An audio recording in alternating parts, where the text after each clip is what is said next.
Brakes work. Hey guys, what's going on? Today in this video, I'm gonna be talking about the RL brakes that I now have installed on the car. So the calipers that were installed on the car were a set of 1 piston brakes, both front and back. Now I decided, you know what, that's not really what I want. I want something that's gonna be a little bit better. Not only for street, but also on the track. So with that being said, I upgraded to a set of 4 piston Acura RLs with a larger rotor than what I currently have installed on the car. So I went from an 11.8 inch rotor to a 12.6. Now, with that being said, I also changed and replaced the brake lines from rubber to stainless steel ones. I installed the 4 piston brake caliper, and the stopping difference is huge. Now, after everything's all said and done, the entire kit cost me $570. Now, most people will be like, ooh, ow, it's kind of expensive. But when you think about it, you're getting a 12.6 inch 4 piston brake kit that is absolutely insane. It's okay, truck driver, where are you going? Holy you. What was I saying? Yeah, the brake kit that I have installed now is 570 bucks. And if you were to say compare that to a regular big brake kit from say Brembo or StopTech, you're looking at spending 5 times that, if not more. Now this 4 piston brake kit is fantastic, and this is basically all that I really need for now, because the tire that I have installed on the car is good, but the tire is the weakest part of this setup. So when I slam on the brakes, the tires and ABS are squeaking. So that means that I need to replace and get wider section tires in order to really use these brakes. Watch this. Can you hear that? That's the ABS going on and off, and it's also the tires that are squealing.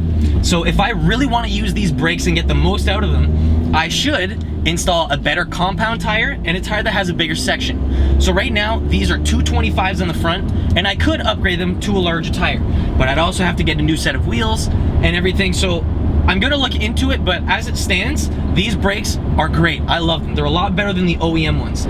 The brakes not only look better, they work better, and also when I take it to the track, the car's gonna be able to handle the turns and really, I'll be able to throw it into the corners a lot harder, because I'll be able to slam on the brake at a later point because these brakes are gonna grab properly. So, with that being all said and done, the front brakes are done. They drive great, there's no pulsation, and it's a very firm pedal feel. You touch the brake, the thing is immediate. There's no hesitation, there's no sponginess to the brake at all, and I couldn't be happier with this setup. Now, I upgraded the fronts, but what about the backs? Now, I looked into getting a big brake kit for the back, a real big brake kit, but the thing is, it's expensive. Same thing for the front. So I want to see if I can build a big brake kit on the cheap. Me and one of my friends, Cody, we were actually looking into making a big brake kit for the back, where it would retain the OEM size caliper, but it would push the caliper out, which means that you'd be able to fit a larger rotor back there, meaning better braking performance. So if you push the caliper, say 1/2 inch out from like the current position that it is now, you'll be able to put an inch larger disc on the back. And that is gonna be huge. I think right now it's a 10.8 inch rotor, and if I upgrade it, I can put something a lot bigger on there. So even 1/2 inch, I'll be able to go from 10.8 to an 11.8. Now, I know Honda S2000s, those things come with larger brakes in the back than what I have, and I wanna see if I can fab something up regarding that. But in the meantime, this is all talk. I haven't actually got anything down into paper or words, so I'm gonna talk to my welding guy, see what he can do, and see if he can fabricate something for me. But if I have something going on, you guys are gonna be the first people to find out about this.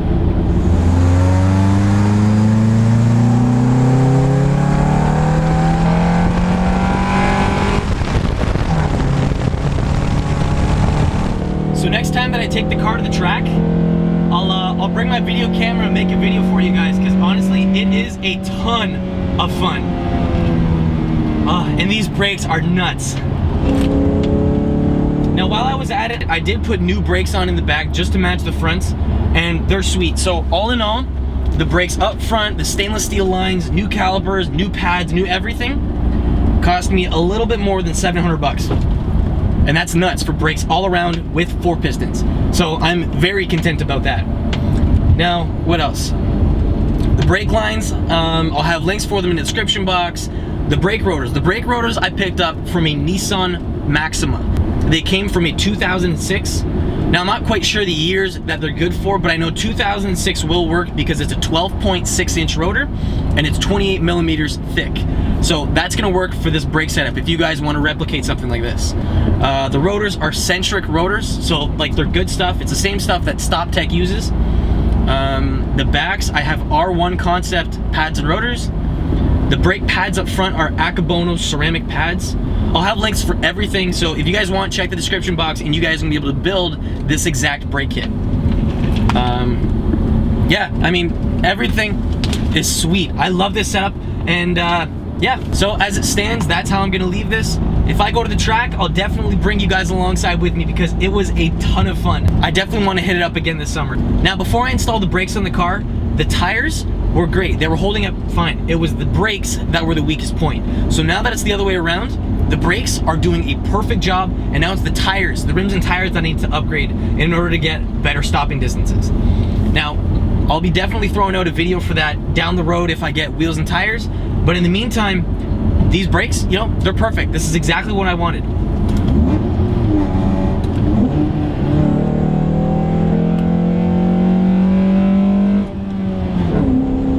I'm doing 100 now. Ready? 3, 2, 1.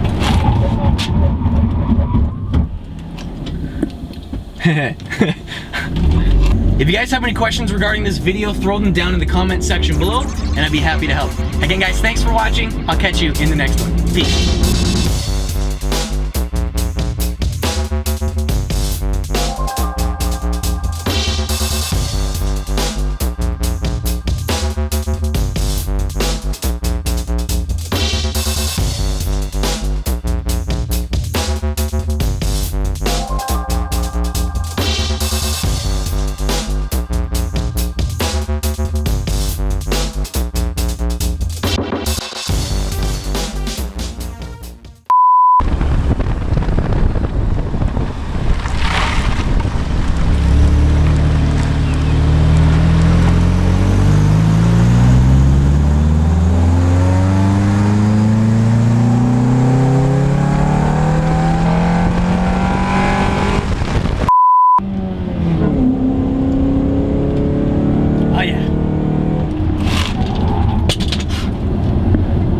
Yeah, I'm happy with these brakes. Now, for the guys that were wondering about the Golf, I'm not done with it by any means. I still have lots of work to do on it.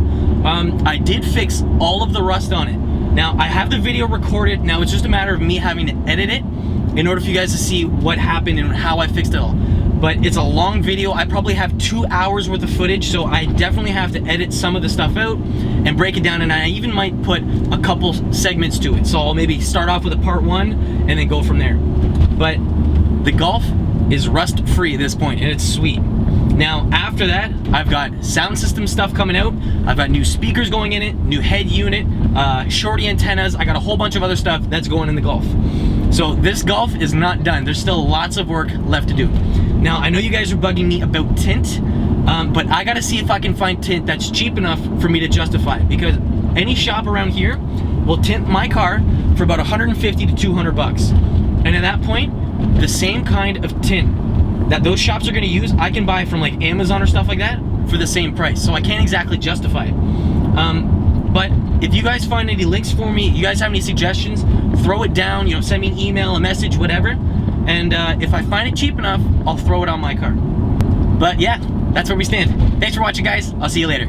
Peace.